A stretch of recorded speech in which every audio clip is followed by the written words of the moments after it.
Hello, friends. I'm joined here by @SwimStream on Twitter and Twitch, and we're gonna jump. Yeah, no, wait. I'm joined here by @ImpetuousPanda, on Twitch as well. Let's get into this game, though, shall we? That's enough. This meme has gone too far. Okay. Game 3 has started for this group. Of course, it's gonna be 10 games over the course of today and tomorrow. So today is kind of the appetizer. Yep. Kind of part of the main course. Yeah. And tomorrow the entree. the dessert as well. Yeah. And the drinks after. Yeah. All right. So, as we see going into this lobby, some pretty standard openers. Our opening heroes don't matter too much until we start seeing the items rolling in. And what items do you want to see early on, Swim? What's the best? The best of the best. Well, right now, it's actually pretty close. A lot of Lords players like Chainmail, and a lot of them like Gloves of Haste. Those two are kind of like the top, the tippity top, right? And I think pretty much everything else is going to fall under those. Embarrassment of Riches is very good, especially if you get it on round 1. But I do think it's kind of like, it's between those. Like, for example, Chainmail and Embarrassment are both kind of like on par. I do think I would probably take a Chainmail now that it's back up to 10 armor. I mentioned it before, but I got to stress again, this 10 armor is a 50%, well, it's 49, but I'm rounding 50, 49% physical EHP reduction. So if you have like an Abaddon 3-star, it's 50% more health. That's insane. And of course, items like Chainmail and Gloves of Haste give immediate power, and they give it out throughout the whole game, but they kind of fall off near the end game, kind of like an inverse, kind of a slope that goes down. Yep. Whereas Embarrassment of Riches is the other way around. You kind of get more options throughout the whole game, so it's more of an investment into the late game, but just not immediate stats that you can put on your hero and, see help you out immediately. Yep, those 3 items are probably going to be the ones you're going to want to look for the most early game. So we can see 3 people pick up Chainmails, 2 with Embarrassment. We see BBG get rewarded right off the bat with a tiny 2-star with a Chainmail. Great start. And could go into a lot of different options. Could go Primordials into Mages later on. Could just go a Warrior frontline for Hunters maybe. Or even a 6 Warrior, 2 Demon Hunters. The innovative build that 4HE came up with in the first game of this group that I really enjoyed watching. Yep. Some interesting items being picked up here. We see MeNoHaxor have an Axe 2-star at the same time as finding the Helm of the Undying. Very powerful tier 2 item. I was saying earlier I wasn't a huge believer, but honestly this item has definitely proven itself to me. Like this is a pretty solid tier 2 item. I can imagine seeing Terrorblade kill 4 units after already being dead might change people's opinions. I think that was pretty all right. It's cool to see. And there's the Plasma Field from the Razor. Double Plasma Field, actually, so exciting. Electrifying, really. Okay. Pen, I gotta ask, what are your thoughts on Big Time Contract? I'm still not a believer. I mean, I need to be convinced. Someone has to convert me to this religion, but for now, I'm not a believer just yet, Swim. I think was it come on, you got it. Yucha? That was terrible. It was kind of close. What was it? Usach? Kind of, maybe. Usach? Wait, you don't know either? I'm not a native speaker of this language, so we can try our best, but... Well, I think Usach actually might be the one who's about to show you that with the Big Time Contract picked up with the Warlock 2-star already. We're just going to ignore that all just happened and just move past it. I think Big Time Contract is definitely something, I've been talking to a lot of players about this, and there's a lot of believers, me among them. We see Axe went huge for Snofe in the Brawny game. We've seen Axe here as well. Normally a unit that you don't really value as much, at least before. He was kind of, he was a warrior, okay in the early game, but he wasn't a tiny. He wasn't a tusk. But maybe that'll change with now the Brawnies being very much viable after the little bug was fixed where the kills were resetting. Unfortunate for many players that wanted to try out the new fun Brawny alliance. But today we saw it go off, and Snofe won the last game with it. So could definitely be very impressive. Yeah, they're definitely pretty viable. The change to rerolls really helps them as well because, you lose a few early rounds because you're running units like Axe on your board. But then you get the rolls into like 2-star Beastmaster, 2-star Juggernaut, and the early rolls is really what you need to get those kills on them. Let's watch this Big Time Contract perspective just a little bit more. Honestly, at this point, I think watching this board is probably only going to help your argument. I don't really expect this to do too well for the next couple of rounds. But I think the most important way to use Big Time Contract, basically you got to think about it as sort of a more late game play than anything else. It's not really supposed to be on the board for your early game, but if you slap it on something like a Luna with just a single sacrificial tribute, you can get pretty much 1,000 DPS. I'm not exaggerating, Penna.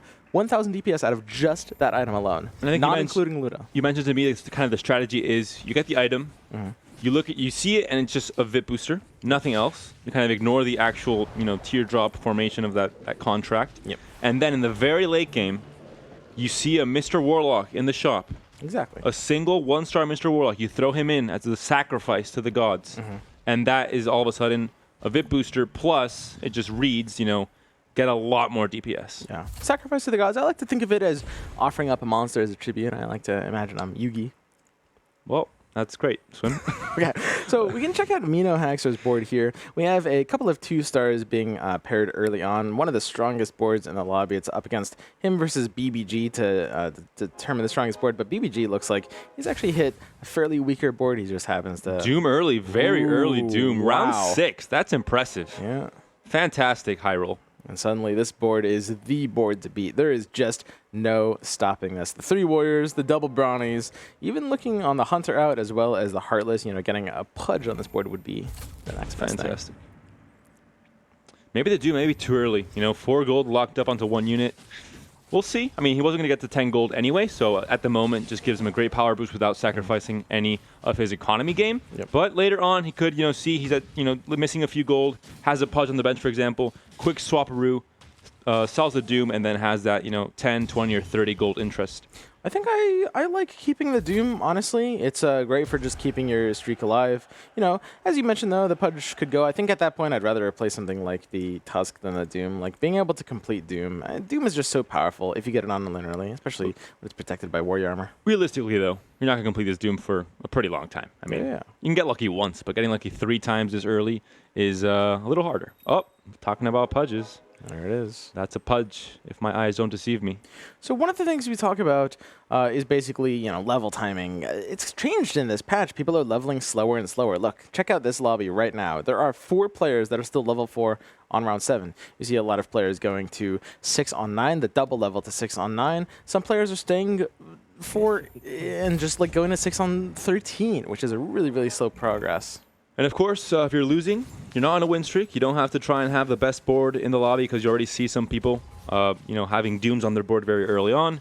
You don't need that win streak gold and to continue, keeping that win streak. Why not just lose a few rounds? You have that free reroll.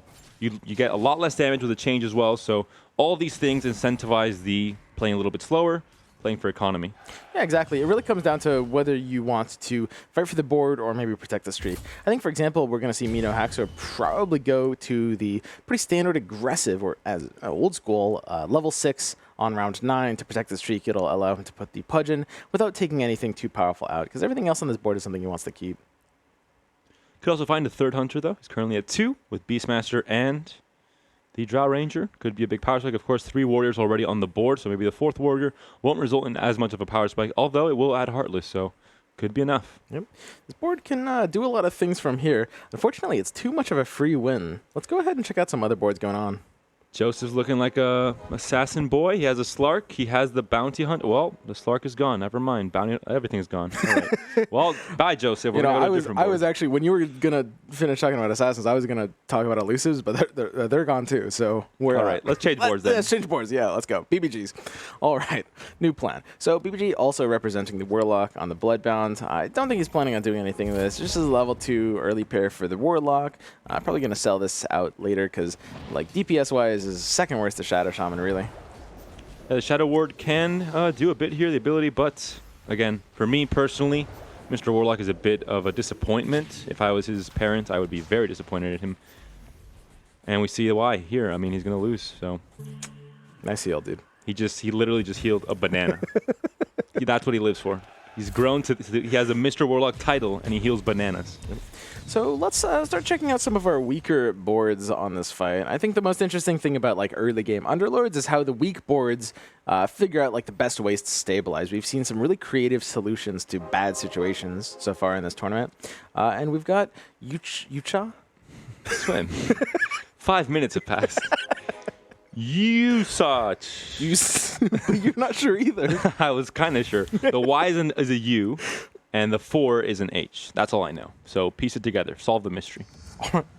we've got USOCH representing, again, the Bloodbound pair. And this time he's put it on Shadow Fiend. The great thing about Big Time Contract on a Demon is that the 50% pure damage will actually get amplified, again, by the Bloodbound 125% damage, which will put him in one-shot ranges. Double Bat Rider, though, for early game is absolutely massive. They fall off in the late game, but early game, the sticky napalm stacking, and it's just, oh, so much damage. Yep, it's going to be a little bit too much for USOCH, as he's going to have to figure out how to turn this around. I think getting these hunters on the board in a powerful way is going to be very, very important here.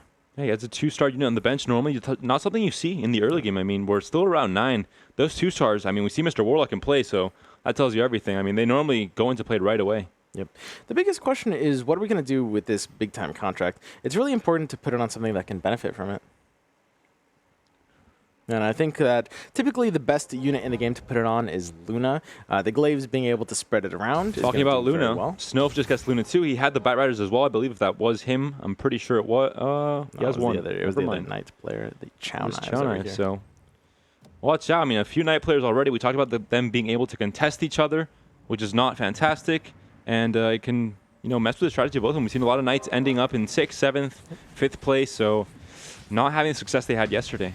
I think typically when it comes to a main composition, I would say the magic number is like 2. 2 is like good, totally fine for 2 players to be on the same build, whereas 3 starts to get a bit cramped for sure, and 4 is nightmare fuel.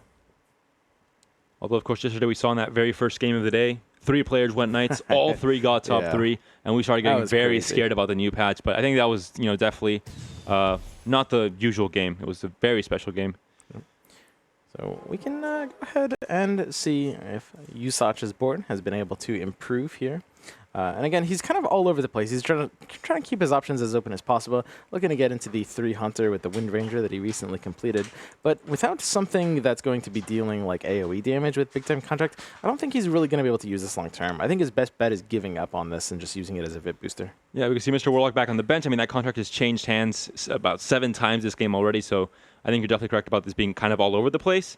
And he might just commit to Hunters. I mean, he has Wind Ranger 2, Drow Ranger 2, Beastmaster almost 2, the Sniper, the Lycan, which are kind of the harder to get pieces early on, the 3-star or the 3-cost pieces. And I think it's like the game telling him, hey, sell Mr. Warlock. There it is. He's no good. Go to Hunters. You can do this. Yep, and I like this play. This is exactly what I would have done here. I mean, this is where you have to sell Mr. Warlock. As we said, get out of Bloodbound, hit that interest point, and start getting your curve on. You've got the Beastmaster that's going to come in later when it upgrades, which is going to be able to get you the Orc as well as an additional Hunter, and that's good stabilization when it happens. There's the Helm of the Undying, proving pretty useful. Axe survives a few more seconds, a few more smashes to the head of Wind Ranger, who does die. So let's go ahead and check out Joseph's board at this point. Joseph also a pretty unfortunate amount of health. You see 4 players basically all at the same health here, and it's them struggling to figure out a better board here. It's happening. He's going elusives again. Yeah, he's a believer. He's finding the pieces. I mean, Puck, again, a piece that's not very contested in the early game. It's the same with, Nature's Prophet as well. Yep. These elusives aren't pieces that are, key points of the strongest competitions. Only Luna, really. And we saw why. He had the Luna level 1 at the end of that game when he had 9 elusives. So everything else is pretty open. Yeah. Anti-Mage maybe now as well is a bit more contested. But overall, it's an open comp. Yeah, I think elusives is very underrated. I've been kind of like talking with people, and I was telling Rob earlier, I really, really like the 6 elusive Terrorblade path right now, which you can sometimes turn into a 9 elusive build. I'd love to see that again, because I'm not still sure exactly how I feel about it. We can see here he's not quite online yet. He's getting creamed. And the dangerous thing is you have to go to level 10 with this build if you go for that full. And if you're losing early, you don't have that. You don't have the chance to say, okay, I'm going to save up. I'm going to put everything in my piggy bank and then get to 10 right away without re-rolling. You have to re-roll early and try and stabilize. Yeah. So right now, Joseph doing very Joseph things. 64 HP, bottom of the leaderboard. Yeah. Do you think he's going to make it to 9 elusives? Well, the 9 elusive, it's not really something you aim for. It's more an optional late game path condition after you go 6 elusives. I think it's definitely something he's aiming for. I mean, the 6 come in. Yeah. He finds the pieces. Basically, the idea is you go 6 elusive early, you put in a Terrorblade, and then, if your game is looking good, if you're looking like you can shoot for 1st or 2nd place, you can make it late, then you transition into like the 9 elusives. And if you're stuck at 6 elusives, for example, do you think that just kind of isn't enough power to end up in a top 4 position? I think it easily can be. It depends on kind of the state of the lobby as a whole. I think like the early game druids are going to do a lot to kind of bail you out. But you need the Terrorblade pair. Like, that's the most important thing. 6 elusives is not really great until you have a level 2 Terrorblade to put as your 7th unit. It comes online really fast. The DPS is, well, lacking. We could see it here. Very slow struggle, but eventually you'll make it. Let's hope. And we hit this really big power spike just as soon as we get 6 elusives. We can see we're just cleaning up. We're just coasting. The idea here, if we're Joseph, is just wait until round 17, find a Terrorblade, at very least a 1-star Terrorblade. You're really hoping for a 2-star, and just hit a strong board there. MeNoHaxor still 100 HP. Can he play the perfect game of Underlords? No, that's probably the answer. No, probably But he has a Doom still on the board. And he's got 7 Tusks, so he's looking for upgrade as well. Speaking of 7-ups, Chow Knives on the 7 Bat Riders, ready to find 2 more up to the 3-star. And Bat Rider is, like we said, early game DPS, fantastic. Mid game DPS, pretty acceptable. But the level 3 doesn't excite you like a level 3 Luna does, like level 3 Beastmaster might. Oh, man, level 3 Luna excites me so much. Oh, I know, Swim. I know. Okay, so we have here Chow Knives, obviously representing Knights. Chow Knives, this man loves his Knights almost as much as our boy Joel does. Isn't that right, Panda? Yeah, in the qualifiers, he played a whole lot of night game Cmel as well.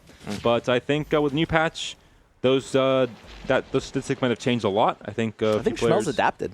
Yeah, I think Cmel's playing a lot of different things. I think Assassin, for example, fell off a lot for HE and Fibonacci. Fibonacci is now, well, rest in peace, did not make it to the day 3. But 4HE did. But he's not really playing Assassins very often. Yep. So Chow Knives has been forcing knives in more than half of these games so far. The 3-star Tusk on round 15 by MeNoHaxor. So there's have like this internal competition to see who gets level 3 the earliest. I think the earliest we saw to now was around round 13, I believe it was, with an axe in game 1, I believe. Yep. But overall, we'll see over the course of these next few games if someone can beat that round 13 level 3. And I saw a Reddit post where someone got it on round 4. Oh, I saw it too. I think that was nightmare fuel. I got some. It was a Bloodseeker as well, so even worse. Looking forward to seeing it in tomorrow's match. Let's hope not. All right. So if we're Chow Knives, as we mentioned, he's kind of forcing knives pretty aggressively, or Knights, sorry. He's forcing Knights pretty aggressively in these games. Sometimes it's not working out. This is an example of a game where it's going well for him. At the very least, there's only one other player on Knights. And like I said, 2 on the same build is pretty safe. It's like the 3rd one that starts to get pretty clogged up. He hasn't found the Chaos Knights, though. It's a very important early mid-game unit, I think, especially to carry this Knight build with a front line. It's kind of what you're missing. Having Bat Riders is great, but having them in the front line isn't really what you want. You kind of want them more in the back line, throwing those sticky napalms over the other Knights' heads. Abaddon, kind of by himself as the main front line tank right now, and still level 1. He has to find the upgrade if he wants to be able to become a tiny bit more tanky. I got a couple of smugglers and a 4-staff on the side of Chow Knives as well. Panda, I have to say, I've been kind of turned around on this item. The update to it, just being able to push a melee unit in particular, did not amaze me when I first saw it. I've been thinking about this a lot. I've been having dreams about this item, Panda. This is a pretty good item all of a sudden. Well, if you're dreaming about 4-staff, I'd begin to worry about your mental health, Swim, but let's move on here. Yeah, that's a nice. Is it nice enough, though? A little push? It's something that's, as you mentioned, we were kind of talking about this a little bit off camera, and basically it's very similar to a Scythe of Ice. You mentioned that it's kind of like it's a little too early to be great. Yeah. It just pushed a dead corpse. I don't know if that's PG-13 material, but... As you mentioned, like, Scythe of Ice comes online at the point of the game where you need it, right? Where 4-staff comes a bit earlier, which isn't necessarily a good thing. But the ability to basically just lock down a unit for effectively 4 seconds, because... So how 4-staff works is it pushes the unit specifically into the opposite corner. It doesn't actually say that specifically, but it'll push them towards the opposite corner, and if it's close enough to a corner itself, that means that they'll have to walk up to 4 seconds to get back to you, which is the same duration as the Scythe of Ice. I think it is situational. I mean, kind of like Scythe of Ice on Terrorblade, for example, turns into a pig. Everyone celebrates, fantastic item. In this case, for example, we saw it yesterday with Slark. It's huge, because Slark walking back, he's super slow, and every second matters for Slark because of the exponential growth on the Essence Shift ability. So in this case, I mean, it can be good. I think it's not, the immediate impact isn't as big as other tier 2 items that could have, direct stats and not just kind of a more subjective ability. But in the late game, it could be that deciding factor in the right situation. Cmel hits the Anti-Mage 3 at the same time as the Terrorblade 2 and the Tinker 2. He's a happy man. On? Oh my, and this board just hitting these upgrades, unfortunately didn't get the upgrades at the same time as this fight. Still might not be able to make the difference. It looks like Cmel's board is still good here against 4He's. The MeHook there from the Pudge. Anti-Mage still looking strong, and I think it's going to be it. Not enough from Pudge and Slardar. Cmel will take it, and all of a sudden, I mean, he wins this, he's happy, but he knows his board is so much stronger now. He's going to look even better for the next round. Yep. Go ahead and have a look at Cmel's board. Of course, he did have to spend a bit of gold. His health is not super high, but he might be sitting on the strongest board in this lobby right now after that power spike. Got to be at least second place. 2 more Terrorblades coming in. 4He and Joseph at the same time completing theirs as well. And Joseph's represents, again, the dream on the 6 elusive. This is exactly what you want. You level to 7 on 17, and you put in the 7th unit Terrorblade. It's the dream. What you don't want, though, is for 2 other players to also have level 2 Terrorblades, because it means you're going to have very, a lot fewer odds to find that level 3 Terrorblade, which you really need. You need that extra, that, huge DPS unit to try and carry you into the late game with 9 elusives. If you don't have the damage, elusives can dodge and, dodge wrenches all they want, but they don't have the damage output later on as well. Yeah, I suspect personally that we will see Joseph go for the 9 elusive build this game as well. It's true that you do need the level 3 Terrorblade to kind of like carry your DPS in that build, but at the same time, just as you mentioned, getting to level 10 is very expensive. Typically, that's the economy you need to be rolling down for your Terrorblade in the first place, so if you kind of feel like you can't go for the Terrorblade to begin with, you might as well spend your gold leveling. Silver lining. Exactly. So we're hitting the real start of the game where people are starting to blow their economy and starting to roll down and try to stay alive. We have the Axe and we have the Beastmasters. This is the double Beastmaster strategy that snofe was employing in the last game. Both of these Beastmasters are getting kills individually. Then they do the fusion and they get all the kills together, and then they are big, big boys. And this is, I mean, it's a really, really big upgrade when you can hit that. It's going to be really, really powerful if he gets it online. You can watch BBG versus Usach after this. It's going to be on round 21 where we're just going to want to make sure we see how these losing players are stabilizing.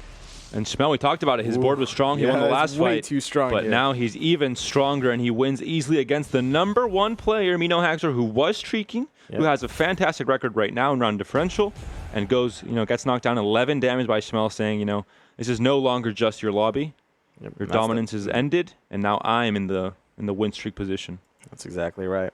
So now it's up to these low health players to figure out how to best use their economy to stabilize. BBG in particular, that's 29 health here. No Aegis to kind of pad that either. He's going to have to figure out exactly the best thing to do. And mages until now, a bit of a trap. We saw Joseph get 7th in the first game of this group, running mages. BBG again at the bottom of the lobby. So mages maybe not finding the success they found to some extent with TrueMad, for example, in the group, in the EU group. Yeah.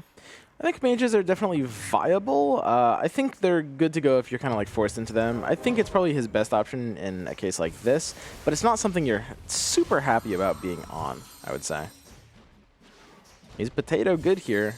It's one-shotting things, but it's got to be dead. It's a very interesting, board to watch with the tosses happening with 2 tinies, of course, and 2 pucks. A lot of repeated abilities. Could look a bit buggy, but definitely all intended. Okay, let's have a look at these round 20 items. We see the disruptor coming in from BBG as players are buying their items. BBG picks up the Aegis, will keep him alive. Very late Aegis, though. Friends and family discount on the side of 4HE. You don't see this too much. It's not really like as good as some of the other like gold generation items.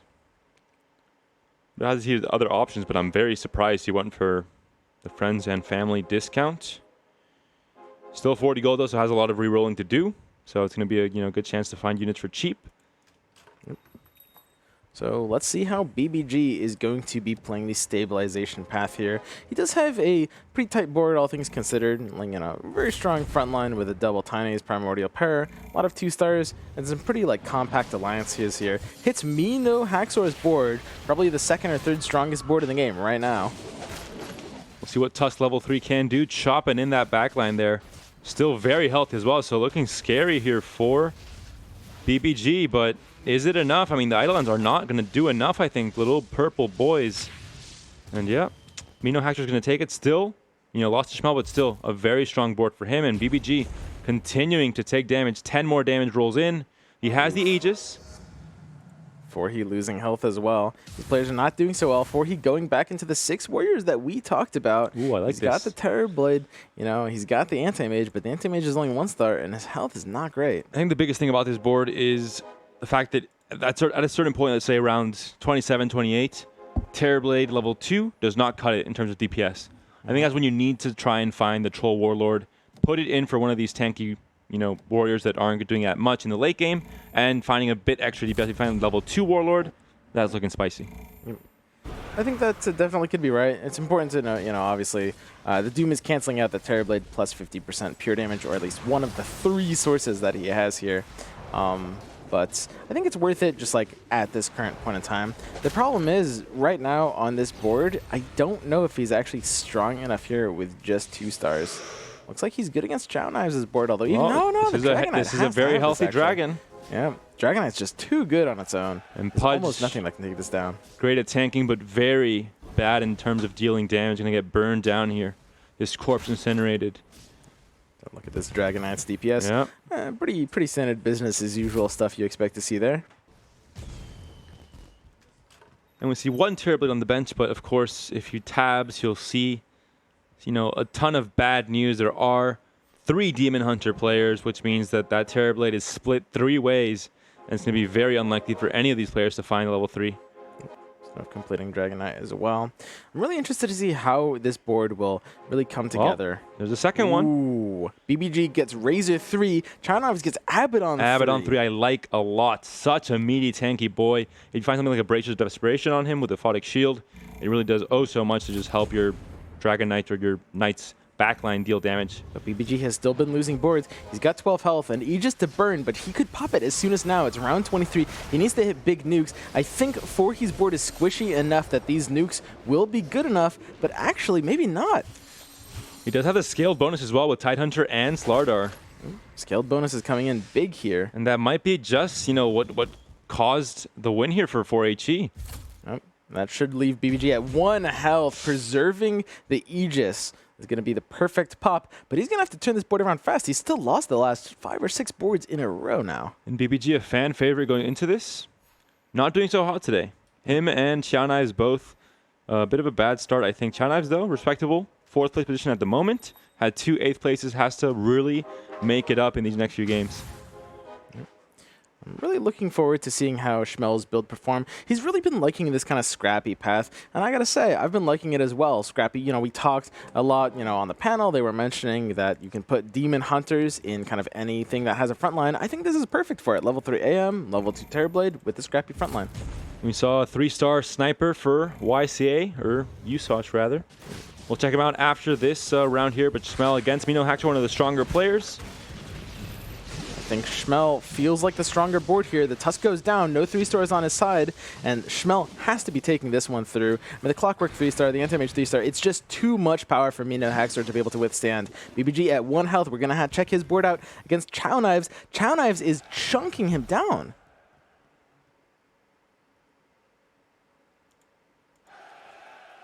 Snofe was also defeated by Joseph. So Joseph with his elusives, looks like he's doing fairly well, win streaking as well.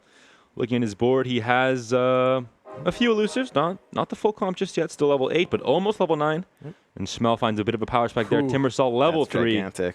To help him out. He is at 26 HP, so not too healthy, but not too bad either. And as expected, I mean, this is kind of exactly what I expected from the kind of Joseph path. It's like when you hit that level 7, it's a huge power spike. Level 2 Terrorblade and a bunch of elusives, that's all you need. He's streaked hard, and this has bought him the time, even after the rough start, to be able to go into the level 10 plan with the 9 elusives. Now, he goes to level 9 here. Does he put in the 9th elusive, or does he keep Terrorblade on the board? That's a tough one. I actually haven't necessarily thought about that one. I think it's going to depend a bit on the lobby and what elusives you have. I think if you've got level 2 elusives all around, you've got to go for the 9 elusives. But if they're just level 1, well, see, the Luna is level 1, which would be the last unit similar to the last game, I believe, because it is a very contested unit. He's going to opt possibly to put it in. He's reorganizing, reformatting his lineup here. I think it is likely going to be worth it to go for the 9 elusives until you hit that level 10. But of course, he hits the level 10 there, so... Oh, he just went all the way in. Close to 0 goals. You shove it in there, Okay, Panda. okay, Round I'm learning. 25, that's the build. That's how people are doing this. And it's pretty crazy. I mean, he's keeping the streak alive. We saw BBG get his Aegis burned on round 24. Refresher Orbs on Chow Knives, which is very powerful. He has the 3-star Abaddon that he can refresh on. Insane. BBG gets Puck. Chow Knives gets Luna 3-star. This is looking like a strong board all of a sudden. He is still level 7. So there is, it's not as good as it looks. But he has a lot going for him. Missing kind of the Warlock pair, Necrophos and Witch Doctor. Not yet onto this board, but this is going to be stabilization. Yeah. Level 3 Luna and level 3 Abaddon, that is fantastic to see. We have to Bat Rider, see not so much. the refresher on the Abaddon, but we have to be watching BBG's board. Yeah. At 1 health, he hits Joseph. Joseph recently leveling to 10. No more Aegis on the side of BBG. I think this might be it for him. These elusives are really, really chunky, and the Terrorblade has 75% evasion as well. Yeah. And BBG is going to be taking an early out here. And it just feels bad. It's like when you queue with Assassin, you're like, why are you playing Assassin? It's kind of the same feeling. Why are you at level 10 on round 26 with 9 losers and a Terrorblade? Why me? But BBG does get knocked out. A fan favorite out in 8th place. No, not good news at all for him. 4HE also takes a loss there. Goes down to 6 HP playing that 6 Warrior. And again, Terrorblade, Anti-Mage build. But we talked about it. Anti-Mage still level 1. Terrorblade still level 2. There is another one on the bench, level 2, so 3 away. Panda, I gotta ask you. I gotta say, you a believer in the 9 elusive build yet? I'm starting to become converted, definitely more than the Bloodbound, so this religion I like a lot more. Yeah. Okay. All eyes on 4HE. He needs to be able to get the Pudge as the Chaos Knight 3-star gets completed on the side of snofe. The 2 Knight players are doing very well here. MeNoHaxor gets the Tidehunter, level 2. And he hits the Slardar just at the last second. 4HE needs to be able to survive this. His Aegis to burn gives him get out of jail free card. Terrorblade still looking healthy. Ravage comes in though. Terrorblade, yeah. Gigantic Pudge Hook instantly killing the Medusa in back. I don't know if it's going to be enough though. Terrorblade still very healthy. Metamorphosis kicks in, and it looks like it's definitely going to be enough here for 4HE. He has the Aegis as well, just in case, but for now, it keeps it, tucked away. Cmel versus Joseph. It looks like Joseph is good yet again. I mean, when you take that aggressive round 25 level to 10, what even beats that, Panda? Few things. I mean, if you look at this board, you see a lot of level 2s. It's not a comp that goes for level 3s because, like we said before, you literally just can't reroll. If we look at the gold, the net worth we're going to see is 100%. It's going to be higher than anyone else because he just doesn't reroll. So the gold isn't spent. It's not even close. There we go. It's just the very clear signs of just leveling straight to 10. You don't ever touch the reroll button. You just hope that these elusive units that aren't very contested just drop into your lap, and that's the case here for Joseph. This could be a pretty close fight. Cmel's board against snofe. I think Scrappies are fairly favored against Knights. They tend to be able to kind of outgrind the Knights, but the CK3 and Luna are very, very scary. Terrorblade doing a lot of work, though, from the back there. Not getting targeted just now, so is it enough? Level 3s here he has to contest with. It's going to be close. Terrorblade is taking glaives in the back. Oh, and the stun there. It's just enough. The side device, the Luna almost takes it. The Crystal Maiden survives. We see a draw Cmel there. Will win. 4HE against Chow Knives does not burn his Aegis. Manages to repel against Chow Knives' board at the same time. His usage goes out. Yeah, so usage does go down. Why what? I was going to say. You were going to say why? I was going to snip, but thank you for it. Happens to the best of us, see? Well, it didn't happen to me. I saved it at the very last moment. Don't worry, Swim. Pudge 3 got there on the side of 4HE. And this is a really, really big upgrade, especially with the chainmail as well. Snofe, fan favorite as well. Omni Knight 3. Well, that's a lot of 3s, actually. Maybe the wrong ones, basing the Luna 3. But Omni Knight 3, Chaos Knight 3, 2 fantastic units. Bat Rider, not so much in the late game, not as valuable. But still, looks like a strong board all around for most of these players, really. This is it. 4HE versus Cmel. Looks like there's a bit of a... Is this a network error happening here, Panda? Well, let's hope not. Looks like there is a bit of a freeze going on. These fights are not happening. Yeah. That's an odd one. We can talk about Daedalus on Terrorblade. Very good against Joseph's board, for example, if they do end up queuing into each other. Yeah, it's a really good point. Well, we're back. And we're back. I don't know if that was a network connection on our end, but at the very same time, Cmel went out, and I guess we didn't catch that. That's unfortunate. Looks like we're back to screensaver. What do you think about these animations, Swim? Well, they're pretty nice. Oh. As you were mentioning, while we were still connected, the dataless on the Terrorblade is actually going to potentially come in handy if he's heads up against Joseph at the end. The ability for crits in this game, unlike in Dota, to punch through evasion, basically when you hit that crit, is really, really important. Great counter to this 9 elusive build. MeNoHaxor hits Disruptor 2, a big upgrade from the 1-star unit to the 2-star. There's a big gap there in terms of power level, survivability, etc. Kind of like with Dragonite, for example, and Shadow Fiend. It's going to be very effective there. Of course, we're on round 30, so big dinos, big rewards. Loot round here, a bit of a breather for all these players. snofe especially, 2 HP. You must be scared now. Definitely doesn't end up 5th very often. Yeah, looks like we don't have any units here as well. Possibly some technical issues going on here. Dinos maybe put on a cloak of invisibility. Oh, there it is. snofe repels against neutrals. So here we have snofe's board. He is going to have to start rolling it down. He's on the single Luna for the upgrade. And this is really why I like Gloves of Haste so much. When you don't have a DPS item, but you have a 3-star that needs a DPS item, this Gloves of Haste is representing so much damage. 4HE was defeated by neutral wave Swim. Yep. Oh, you missed it. Basically, the breakdown for this Gloves of Haste, it seems so innocuous, plus 25 attack speed. This 25 attack speed is doing the equivalent of 200 DPS, just this Gloves on top of Luna by itself, which is insane. I mean, that's more than almost any damage item. Another dataless enters the lobby, which means another counter to Joseph's elusive strat. Every time Joseph sees that item come up, he gets just a tiny bit more worried. We saw it happen in the game. He ended up getting, was it second? Exactly. I think it was actually a bit lower. Maybe third. Yeah. But basically the idea is like a lot of Lord players are actually like curving into dataless right now. People are running elusives. It's an actual thing. And surprisingly, but basically when you see something like dataless versus Moonshard, usually Moonshard is better. But in this case, you might actually curve out for dataless if there's an elusive player in your board. And 4HE, he's still in it, and he's now only 2 away from the Terrorblade 3. So we talk about it being very unlikely. 4HE maybe going to prove us wrong, but he is going low here. The Slardar needs to be able to carry this as 3 stars, but his teammates are all dying. That moonwalk back might have cost him, but I think it's just enough DPS to get these both on his own. He has to be good. He's repelling this board. snofe, however, at 2 health, does not look so good. It looks like he was able to beat Chow Knives. There it is. snofe having the better night comp at this point in time. But MeNoHaxor and Chow Knives, ooh, that's all the gold wasted there for MeNoHaxor. snofe needs it. snofe looking for the 1 Luna. He's got 2 more rolls. 1 more roll. He whiffs. Does not find the Luna he needs. And he is just living on the edge alongside 3 other players. Everyone but Joseph is in effective 1-shot range, with the exception of Haxor and 4HE on the Aegis. And Joseph, all of a sudden, in this environment, creating kind of a new meta with 9 elusives and Terrorblade, again, topping the leaderboards. He might not win it. It's high odds, though, but he's going to be top 3 in 2 different games with this build. Do you think other players can adapt and try and make this a more contested build later on, making it just a lot worse in the process? I don't know if it's going to get that contested, Panda. It looks like we are seeing some kind of lobby glitch. I don't know whether this is an issue on production or something with the lobby itself. We'll find out after this game. Very unfortunate timing, but we're going to have to see if snofe is able to survive against Joseph's board here. What do you think, Panda? This has recently got a really big upgrade. Against Joseph, though? Right, exactly. There's no dataless. Yeah. I don't know. I don't think so. I'm going to say no. So we're going to come back, and snofe is just going to be eliminated.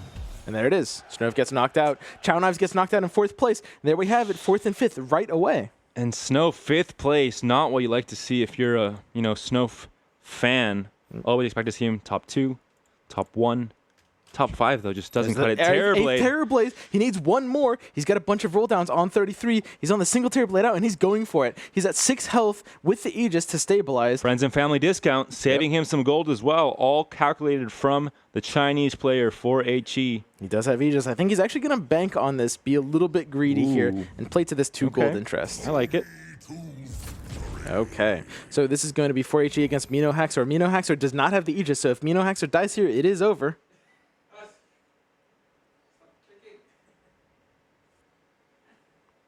Looks like we're back to screensaver. Butterflies on the side.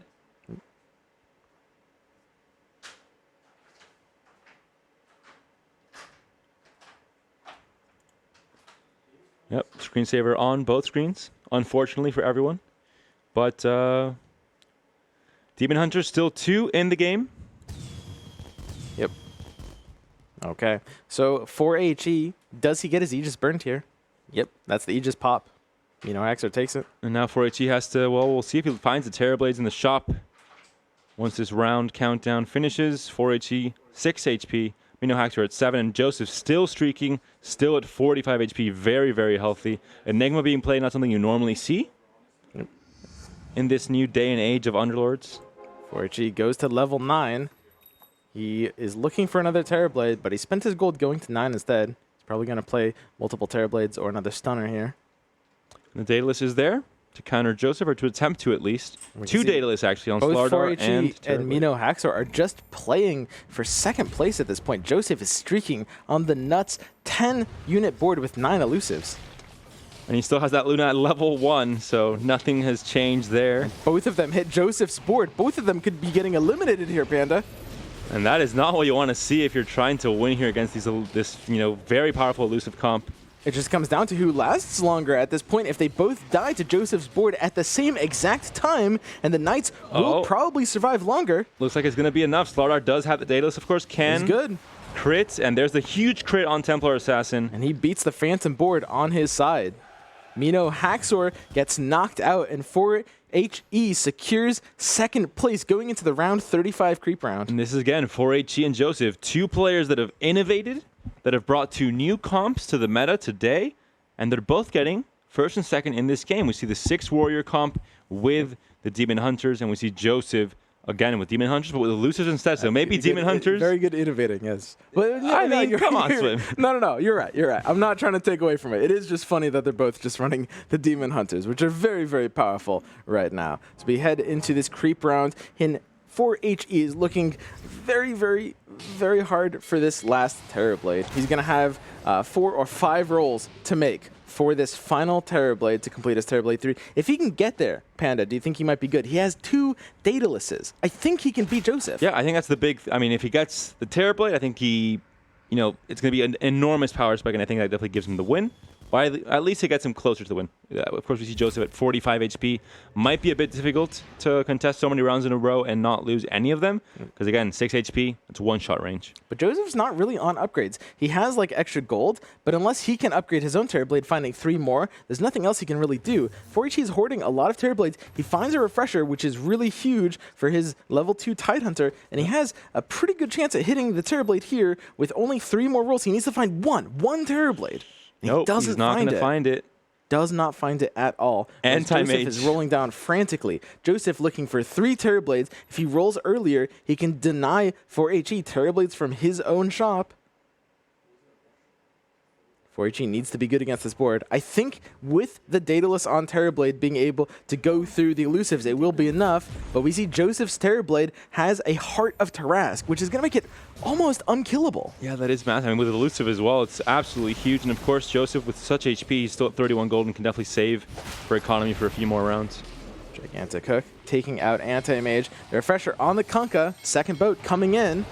And that's really, really huge. Slardar, and as he still has the data, he's one of the bigger units here for 4HE, the big carry, but looks like Joseph's board is just too good here. Not going to be enough. 4HE takes the last 6 points of damage. And Joseph, the 9 elusive player, 2 times now, ends the second game in first place. But 4HE, 2 games playing the 6 Warrior comp, and he finds good results. I mean, 2 top 4 finishes. Second place here, I think, was the 3rd place in the other game. So, again, these innovative comps doing very well. Demon Hunters definitely in the spotlight.